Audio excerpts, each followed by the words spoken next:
The flu season is upon us. Which type will we worry about this year? And what kind of shots will we be told to take?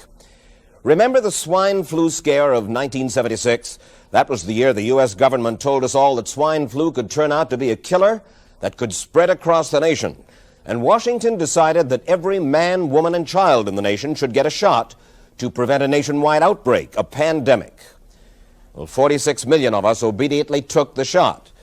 And now 4,000 Americans are claiming damages from Uncle Sam amounting to $3.5 billion because of what happened when they took that shot. By far the greatest number of the claims, 2/3 of them, are for neurological damage or even death, allegedly triggered by the flu shot. We pick up the story back in 1976 when the threat posed by the swine flu virus seemed very real indeed. This virus was the cause of a pandemic in 1918 and 1919 that resulted in over 500,000 deaths in the United States, as well as 20 million deaths around the world. See how easy it is to Thus, the U.S. government's publicity machine was cranked into action to urge all America to protect itself against the swine flu menace. Influenza is serious business. During major flu epidemics, millions of people are sick and thousands die. Well, this year you can get protection. The vaccines are safe, easy to take, and they can protect you against flu. So roll up your sleeve. Protect yourself. One of those who did roll up her sleeve was Judy Roberts. She was perfectly healthy, an active woman, when in November of 1976, she took her shot. 2 weeks later, she says, she began to feel a numbness starting up her legs. I joked about it at that time. I said I'll be numb to the knees by Friday if this keeps up. By the following week, I was totally paralyzed. So completely paralyzed, in fact, that they had to operate on her to enable her to breathe. And for 6 months, Judy Roberts was a quadriplegic. The diagnosis?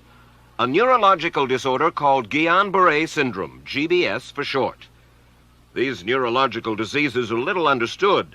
They affect people in different ways. As you can see in these home movies taken by a friend, Judy Roberts' paralysis confined her mostly to a wheelchair for over a year. But this disease can even kill. Indeed, there are 300 claims now pending from the families of GBS victims who died, allegedly as a result of the swine flu shot. In other GBS victims, the crippling effects diminish and all but disappear. But for Judy Roberts, progress back to good health has been painful and partial. Now, I noticed that your smile, Judy, is a little bit constricted. Yes, it is. Is it different from what it used to be? Very different. I have a greatly decreased mobility in my lips. And I can't drink through a straw on the right-hand side. I can't blow out birthday candles. I don't whistle anymore, for which my husband is grateful. It may be a little difficult for you to answer this question, but have you recovered as much as you are going to recover? Yes, this is it. So you will now have a legacy of braces on your legs for the rest of your life? Yes, the weakness in my hands will stay, and the leg braces will stay. So Judy Roberts and her husband have filed a claim against the U.S. government. They're asking $12 million, though they don't expect to get nearly that much. Judy, why did you take the flu shot? I'd never taken any other flu shots, but I felt like this was going to be a major epidemic. And the only way to prevent a major epidemic of a really deadly variety of flu was for everybody to be immunized. Where did this so-called deadly variety of flu, where did it first hit back in 1976?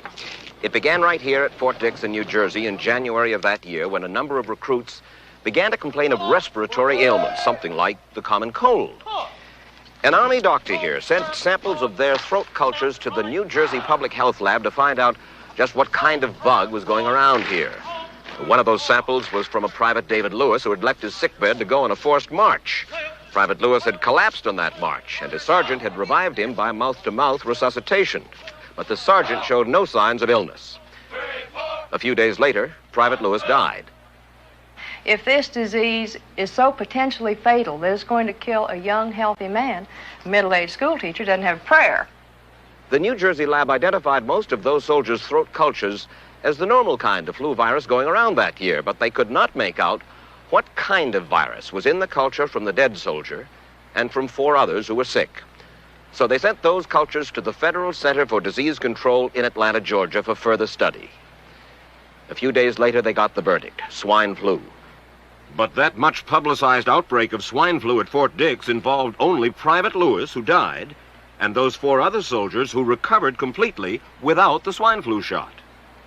If I had known at that time that the boy had been in a sick bed, got up, went out on a forced march, and then collapsed and died, I would never have taken the shot. The rationale for our recommendation was not on the basis of the death of a single individual, but it was on the basis that when we do see a change in the characteristics of the influenza virus, it is a massive public health problem in this country. Dr. David Senser, then head of the CDC, the Center for Disease Control in Atlanta, is now in private industry. He devised the swine flu program, and he pushed it. You began to give flu shots to the American people in October of '76. October 1st. By that time, how many cases of swine flu around the world had been reported? There had been several reported, but none confirmed. There had been cases in Australia that were reported by the press, by the news media. There were cases in... None confirmed. Did you ever uncover any other outbreaks of swine flu anywhere in the world? No. Now, nearly everyone was to receive the shot in a public health facility where a doctor might not be present. Therefore, it was up to the CDC to come up with some kind of official consent form, giving the public all the information it needed about the swine flu shot. This form stated that the swine flu vaccine had been tested. What it didn't say was that after those tests were completed, the scientists developed another vaccine, and that was the one given to most of the 46 million who took the shot. That vaccine was called X53A. Was X53A ever field tested? I can't say. I would have to... It wasn't. I don't know. Well, I would think that you're in charge of the program. I would have to check the records. I haven't looked at this in some time. The information form, the consent form, was also supposed to warn people about any risks of serious complications following the shot.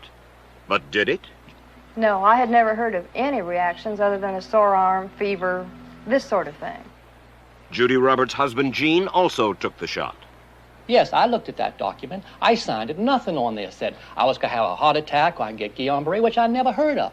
What if people from the government, from the Center for Disease Control, what if they had indeed known about it? What would be your feeling? They should have told us.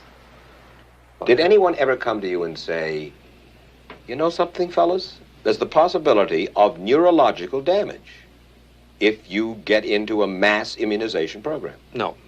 No one ever did? No. Do you know Michael Hatwick? Yes. Mm-hmm. Dr. Michael Hatwick directed the surveillance team for the swine flu program at the CDC. His job was to find out what possible complications could arise from taking the shot and to report his findings to those in charge. Did you know ahead of time, Dr. Hatwick, that there had been case reports of neurological disorders, neurological illness, apparently associated with the injection of influenza vaccine? Absolutely. You did? Yes. How'd you know that? By review of the literature. So you told your superiors, the men in charge of the swine flu immunization program, about the possibility of neurological disorders? Absolutely. What would you say if I told you that your superiors say that you never told them about the possibility of neurological complications? That's nonsense. I can't believe that they would say that they did not know that there were neurological illnesses associated with influenza vaccination. That simply is not true. We did know that. I've said that Dr. Hatwick had never told me of his feelings on this subject. Then he's lying. I guess you would have to make that assumption. Then why does this report from your own agency, dated July 1976, list neurological complications as a possibility?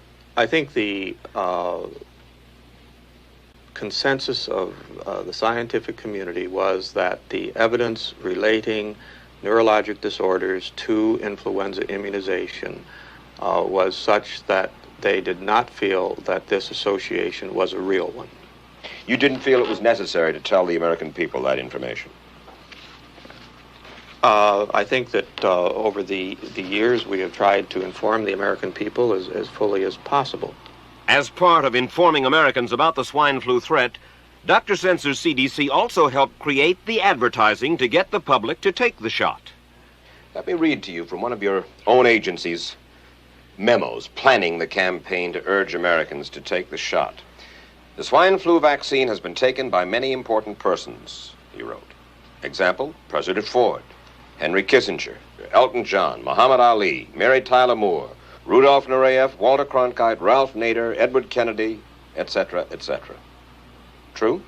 I'm not familiar with that particular piece of paper, but I do know that at least of that group, President Ford did take the vaccination. Did you talk to these people beforehand to find out if they planned to take the shot? I did not know. Did anybody? I do not know. Did you get permission to use their names in your campaign? I do not know. Mary, did you take a swine flu shot? No, I did not. Did you give them permission to use your name saying that you had or were going to? Absolutely not. Never did. Did you ask your own doctor about taking the swine flu shot? Yes, and at the time he thought it might be a good idea. But I resisted it because I was leery of having the symptoms that sometimes go with that kind of inoculation. So you didn't? No, I didn't. Have you spoken to your doctor since? Yes. And? He's delighted that I didn't take that shot. You're in charge. Somebody's in charge. There are... This is your advertising strategy that I have a copy of here. Who's it signed by? This one is unsigned.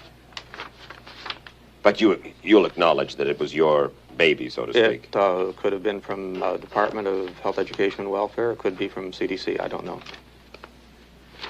I'll be happy to take responsibility for it. It's been 3 years now since you fell ill with GBS, right? Right. Has the federal government, in your estimation, played fair with you about your claim? No, I don't think so. It seems to be dragging on and on and on, and really no end in sight that I can see.